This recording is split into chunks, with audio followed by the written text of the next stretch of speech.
श्री शिवाय नमस्तुभ्यं भक्तों। जय श्री कृष्णा। स्वागत है आप सबका हमारे यूट्यूब चैनल प्रियंका शास्त्र ज्ञान में। भगवान भोलेनाथ की कृपा हम सब पर सदैव बनी रहे। भक्तों, आज के वीडियो में आप सुनेंगे निर्जला एकादशी की व्रत कथा। इस व्रत कथा को पढ़ने या सुनने के बिना यह व्रत पूर्ण नहीं माना जाता है। सभी भक्तों को निर्जला एकादशी व्रत के पावन पर्व की हार्दिक शुभकामनाएं। पूर्ण श्रद्धा भक्ति के साथ बोलें, भगवान श्री हरि लक्ष्मी नारायण की जय, विष्णु भगवान की जय। वीडियो में आगे बढ़ने से पहले कमेंट बॉक्स में हर हर महादेव जय श्री कृष्ण अवश्य लिखें। चैनल पर पहली बार विजिट हुए, पहली बार मेरी बात सुन रहे तो चैनल को सब्सक्राइब करके बेल आइकन अवश्य दबाएं। इससे हमारे वीडियो के नोटिफिकेशन आप तक पहुंचते रहें, क्योंकि इस तरह के वीडियो हम आपके लिए बनाते रहते हैं। भक्तों, पूर्ण श्रद्धा भक्ति के साथ श्रवण करें निर्जला एकादशी की व्रत कथा। भीमसेन जी व्यास जी से कहने लगे कि हे पितामह, भ्राता युधिष्ठिर, माता कुंती, द्रौपदी, अर्जुन, नकुल और सहदेव सभी लोग एकादशी व्रत करने को कहते हैं, परंतु महाराज मैं उनसे कहता हूँ कि भाई मैं भगवान की शक्ति पूजा आदि तो कर सकता हूँ, दान भी दे सकता हूँ, परंतु भोजन के बिना नहीं रह सकता। इस पर व्यास जी कहने लगे कि हे भीमसेन, यदि तुम नरक को बुरा और स्वर्ग को अच्छा समझते हो तो प्रति मास की दोनों एकादशियों को अन्न मत खाया करो। भीम कहने लगे कि हे पितामह, मैं तो पहले ही कह चुका हूँ कि मैं भूख सहन नहीं कर सकता। यदि वर्ष भर में कोई एक ही व्रत हो तो वह मैं रख सकता हूँ, क्योंकि मेरे पेट में व्रक नाम वाली अग्नि है, सो मैं भोजन किए बिना नहीं रह सकता। भोजन करने से वह शांत रहती है, इसलिए पूरा उपवास तो क्या एक समय भी बिना भोजन किए रहना कठिन है। अतः आप मुझे कोई ऐसा व्रत बताइए जो वर्ष में केवल एक बार ही करना पड़े और मुझे स्वर्ग की प्राप्ति हो जाए। श्री व्यास जी कहने लगे कि हे पुत्र, बड़े बड़े ऋषियों ने बहुत शास्त्र आदि बनाए, जिनसे बिना धन के थोड़े परिश्रम से ही स्वर्ग की प्राप्ति हो सकती है। इसी प्रकार शास्त्रों में दोनों पक्षों की एकादशी का व्रत मुक्ति के लिए रखा जाता है।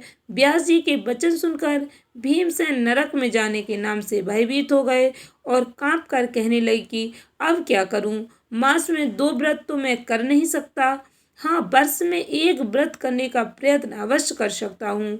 अतः वर्ष में एक दिन व्रत करने से यदि मेरी मुक्ति हो जाए तो ऐसा कोई व्रत बताइए। यह सुनकर व्यास जी कहने लगे कि वृषभ और मिथुन की संक्रांति के बीच ज्येष्ठ मास के शुक्ल पक्ष की जो एकादशी आती है उसका नाम निर्जला है। तुम उस एकादशी का व्रत करो। इस एकादशी के व्रत में स्नान और आचमन के सिवा जल वर्जित है।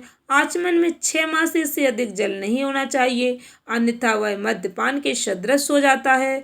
इस दिन भोजन नहीं करना चाहिए, क्योंकि भोजन करने से व्रत नष्ट हो जाता है। यदि एकादशी को सूर्योदय से लेकर द्वादशी के सूर्योदय तक जल ग्रहण न करे तो उसे सारी एकादशियों के व्रत का फल प्राप्त होता है। द्वादशी को सूर्योदय से पहले उठकर स्नान आदि करके ब्राह्मणों का दान आदि देना चाहिए। इसके पश्चात भूखे और शतपात ब्राह्मण को भोजन कराकर फिर आप भोजन कर लेना चाहिए। इसका फल पूरे एक वर्ष की संपूर्ण एकादशियों के बराबर होता है। व्यास जी कहने लगे कि हे भीमसेन, यह मुझको स्वयं भगवान ने बताया। इस एकादशी का पुण्य समस्त तीर्थों और दानों से अधिक है। केवल एक दिन मनुष्य निर्जल रहने से पापों से मुक्त हो जाता है। जो मनुष्य निर्जला एकादशी का व्रत करते हैं उनकी मृत्यु के समस्त यमदूत आकर नहीं घेरते, वरन भगवान के पार्षद उसे पुष्पक विमान में बिठाकर स्वर्ग को ले जाते हैं। अतः संसार में सबसे श्रेष्ठ निर्जला एकादशी का व्रत है, इसलिए यत्न के साथ इस व्रत को करना चाहिए। उस दिन ओम नमो भगवते वासुदेवाय मंत्र का उच्चारण करना चाहिए, गौ दान करना चाहिए। इस प्रकार व्यास जी की आज्ञा अनुसार भीमसेन ने इस व्रत को किया, इसलिए इस एकादशी को भीमसेनी या पांडव एकादशी भी कहते हैं। निर्जला व्रत करने से पूर्व भगवान से प्रार्थना करें कि हे भगवान, आज मैं निर्जला व्रत करता हूँ, दूसरे दिन भोजन करूँगा। मैं इस व्रत को श्रद्धा पूर्वक करूँगा, अतः आपकी कृपा से मेरे सब पाप नष्ट हो जाएं। इस दिन जल से भरा हुआ एक घड़ा वस्त्र से ढककर स्वर्ण सहित दान करना चाहिए। जो मनुष्य इस व्रत को करते हैं उनको करोड़ फल सोने के दान का फल मिलता है। और जो इस दिन यज्ञ आदि करते हैं उनका फल तो वर्णन ही नहीं किया जा सकता। इस एकादशी के व्रत से मनुष्य विष्णु लोक को प्राप्त होता है। जो मनुष्य इस दिन अन्न खाते हैं वे चांडाल के समान हैं, वे अंत में नरक में जाते हैं। जिसने निर्जला एकादशी का व्रत किया है वह चाहे ब्रह्म हत्यारा हो, मद्यपान करता हो, चोरी की हो या गुरु के साथ द्वेष किया हो, मगर इस व्रत के प्रभाव से स्वर्ग को जाता है। हे कुंती पुत्र, जो पुरुष या स्त्री श्रद्धा पूर्वक इस व्रत को करते हैं उन्हें अग्रलिखित कर्म करने चाहिए। प्रथम भगवान का पूजन, फिर गौदान, ब्राह्मणों को मिष्ठान दक्षिणा देनी चाहिए, जल से भरे कलश का दान अवश्य करना चाहिए। निर्जला के दिन अन्न, वस्त्र, जूते आदि का दान भी करना चाहिए।